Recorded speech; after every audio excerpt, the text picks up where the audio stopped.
Je ne sais pas ce qui m'a le plus détruit. Apprendre que mon frère était mon père, ou comprendre que toute ma famille le savait. Un silence, une respiration coupée, le regard fixe de Julien sur l'écran de son ordinateur.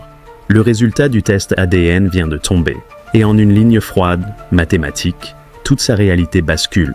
Julien Moreau, 33 ans, vit à Nantes. Consultant en stratégie digitale dans une petite et moyenne entreprise en pleine croissance, il mène une vie calme, réglée, presque sans histoire, en apparence du moins.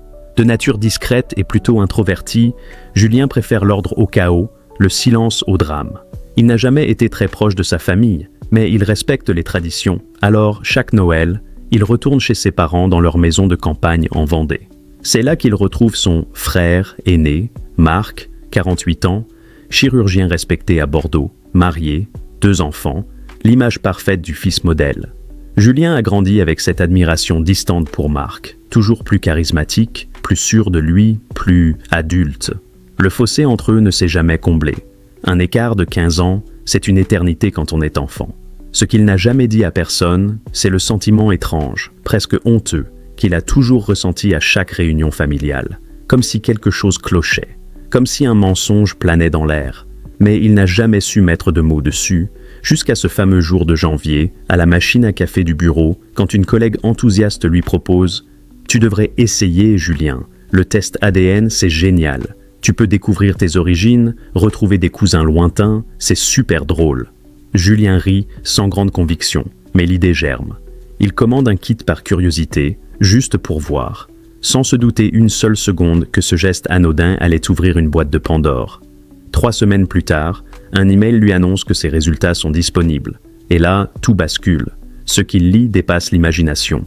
Marc Moreau, parent biologique à 50%, mais pas en tant que frère, pas en tant qu'oncle, en tant que père. Le soir même, Julien n'a pas trouvé le sommeil. Allongé dans son lit, les yeux grands ouverts dans l'obscurité, il entendait encore défiler dans sa tête cette phrase insensée. Marc Moreau, parent biologique, 50%. Il avait relu le tableau comparatif au moins 10 fois, vérifié la légende, fouillé les forums. Aucune erreur possible. Il savait interpréter les données, l'algorithme était formel. Le lien génétique entre lui et Marc était celui d'un parent et enfant. Mais comment cela pouvait-il être? Il appela d'abord le service client, espérant un bug. « Monsieur, ce type de correspondance est rare, mais ne laisse pas de place au doute. » Il raccrocha, tremblant. Dans la cuisine, le silence pesait. Seule la lumière froide du frigo ouvert illuminait le visage de Julien, figé, bouleversé. Il tenta de raisonner. « Marc est mon frère, c'est impossible. Ma mère ne m'a jamais menti. » Mais une idée l'effleura, terrifiante, interdite. Et s'il n'était pas le fils de son père? Et si Marc avait eu une liaison avec une ex de son père, une maîtresse secrète, une erreur de jeunesse? Mais alors pourquoi sa mère aurait-elle gardé le silence? 2 jours passèrent. Julien ne décrocha pas un mot au travail, déclina les pauses déjeuner. Il sombrait lentement dans l'obsession. Il fit un tableau, une frise chronologique. Marc avait 15 ans à sa naissance. Trop jeune pour une paternité crédible dans un schéma classique. Et pourtant, un soir, il appela sa mère. « Maman, je veux te poser une question. »« Je t'écoute, mon chéri. »« Tu m'as toujours dit que papa était mon père. » Un blanc. « Julien, qu'est-ce que tu veux dire ?»« J'ai fait un test ADN. Marc apparaît comme mon père biologique. » Long silence. Puis, un souffle. Et cette phrase, qui glaça Julien jusqu'aux os, « Je t'avais dit de ne pas fouiller le passé. » Julien sentit le sol se dérober. Il essaya de garder son calme. « Dis-moi la vérité, je veux comprendre. » Mais sa mère raccrocha. Le lendemain, elle désactiva son numéro. Ce fut là le début d'une quête douloureuse, faite de silence, de documents oubliés, de vieilles photos, de lettres griffonnées au stylo.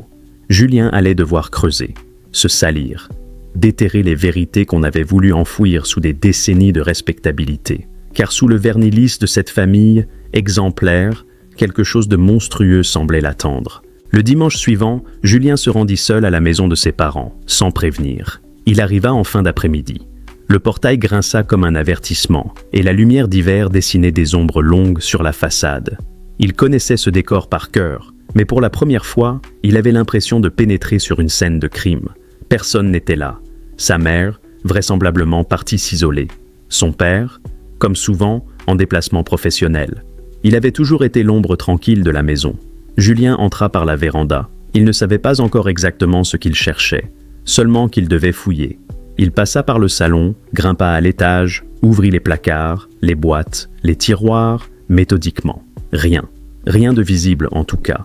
Mais dans la vieille armoire en chêne, au fond du couloir, il trouva une boîte à chaussures poussiéreuse, rangée derrière des couvertures. À l'intérieur, des photos anciennes, des lettres pliées et un petit carnet à la couverture de cuir abîmé.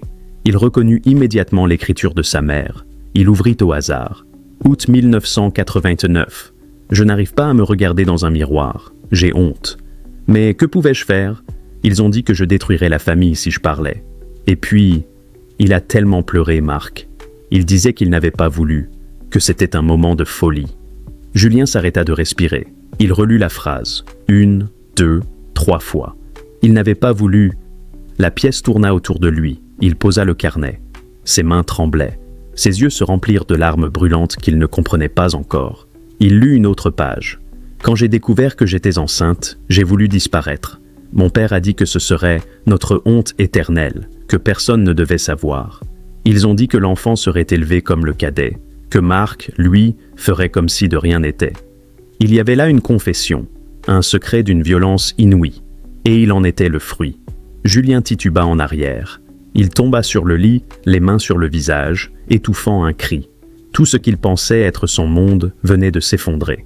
Le lendemain, il confronta son oncle, le frère de sa mère, le seul qui avait toujours semblé légèrement à l'écart du reste de la famille. « Tonton, je sais. » L'homme pâlit.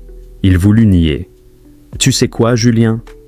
Que je suis le fils de Marc, que ce n'était pas un accident, que c'était un viol. » L'oncle détourna le regard.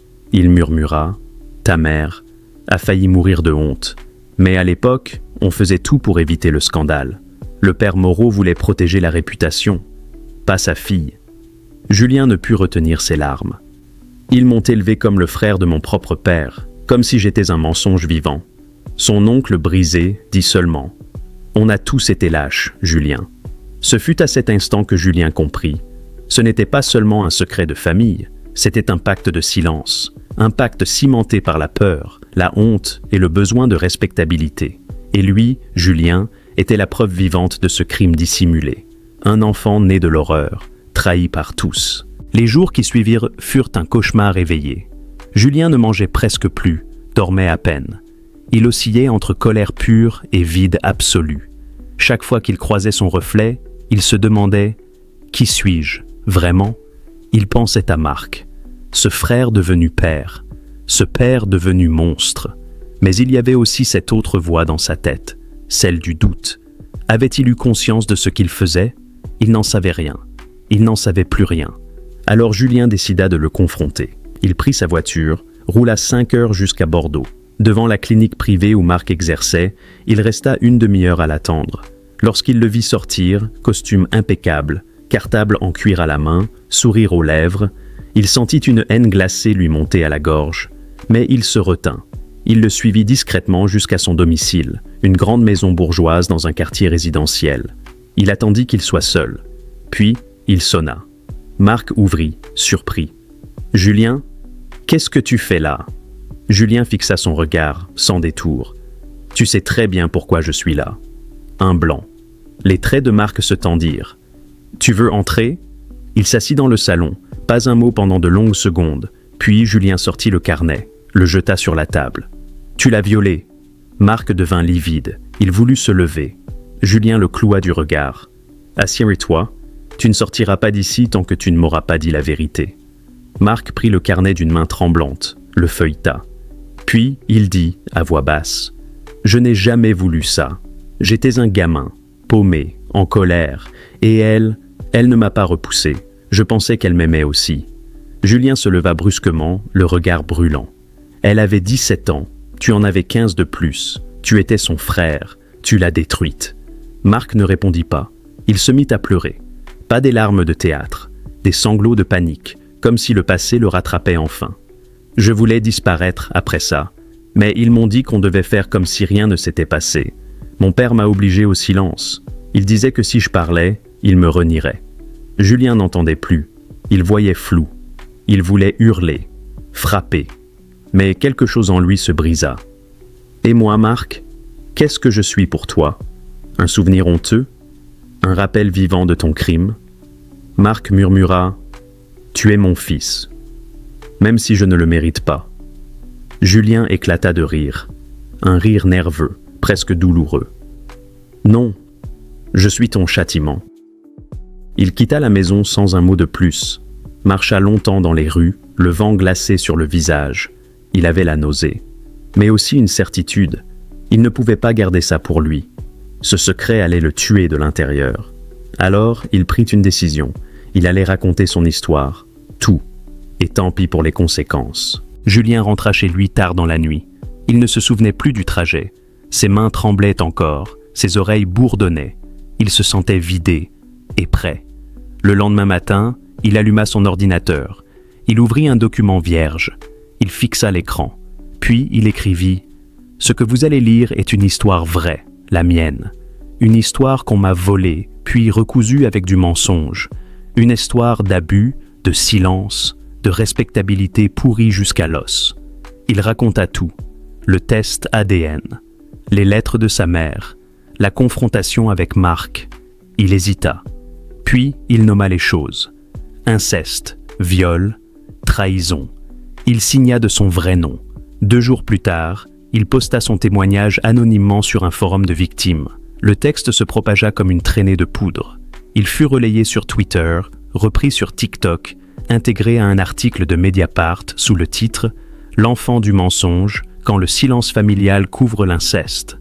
Julien reçut des centaines de messages, d'abord de victimes, d'inconnus, de gens brisés comme lui. Puis, les médias appelèrent. Des journalistes, des documentaristes. Il refusa d'abord.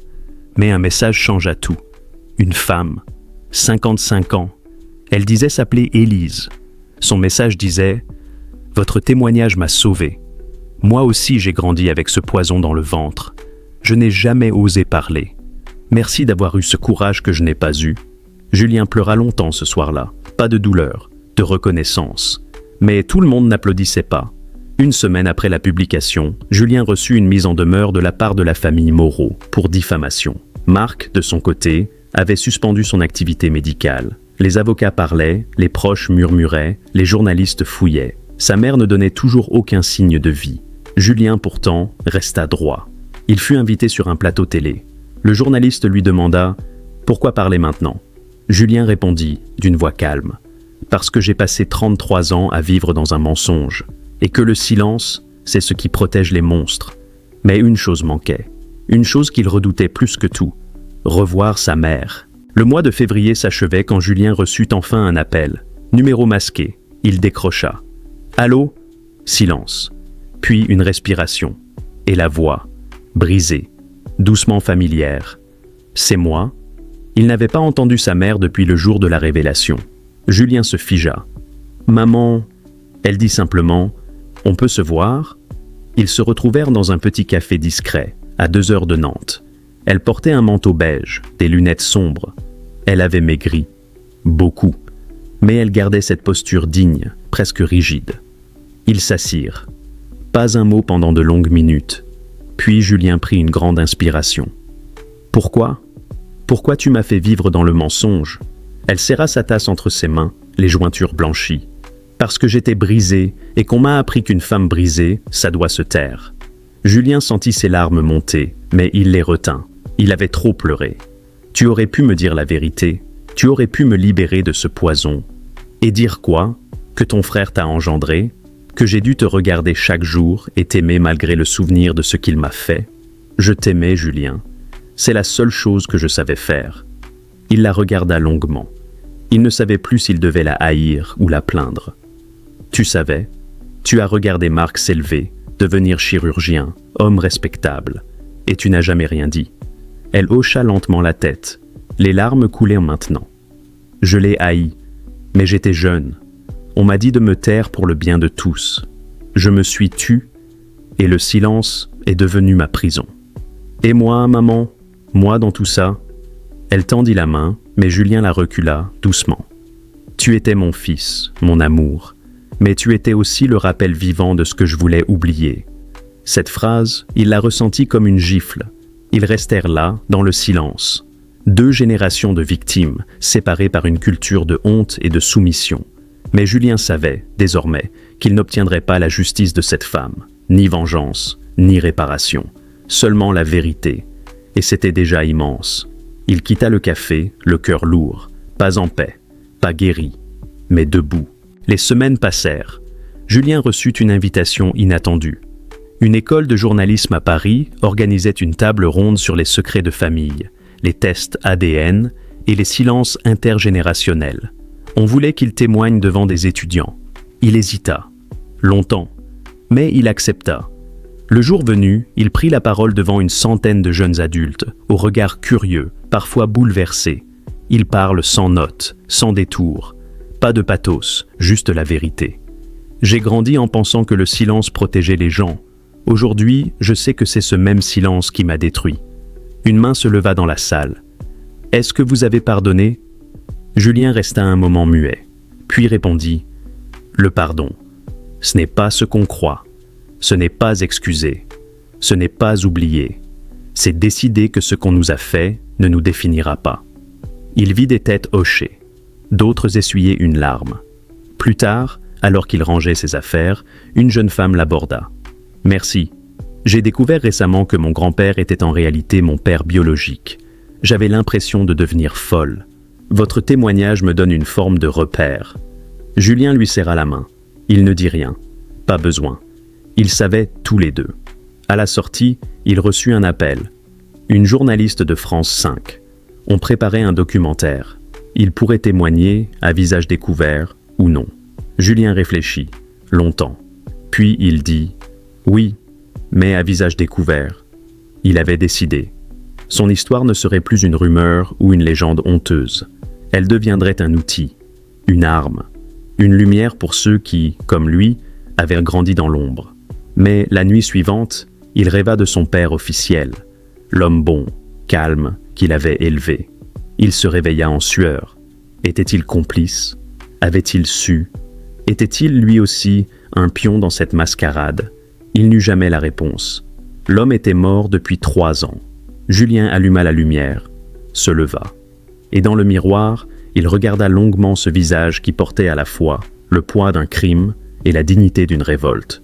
Il n'était pas seulement le fils d'un viol, il était l'héritier d'un choix, celui de ne plus se taire. Quelques mois plus tard, Julien reçut une convocation. Il y avait eu une plainte. Une enquête avait été ouverte. Pas par lui, mais par une association de victimes d'inceste. L'affaire faisait du bruit, trop pour être ignorée. Marc, jusque-là silencieux, fut convoqué à son tour. La presse locale s'était emparée du scandale. Un chirurgien réputé accusé d'inceste sur sa sœur adolescente, fruit d'un test ADN réalisé par son propre fils. Les mots claquaient comme des coups de tonnerre.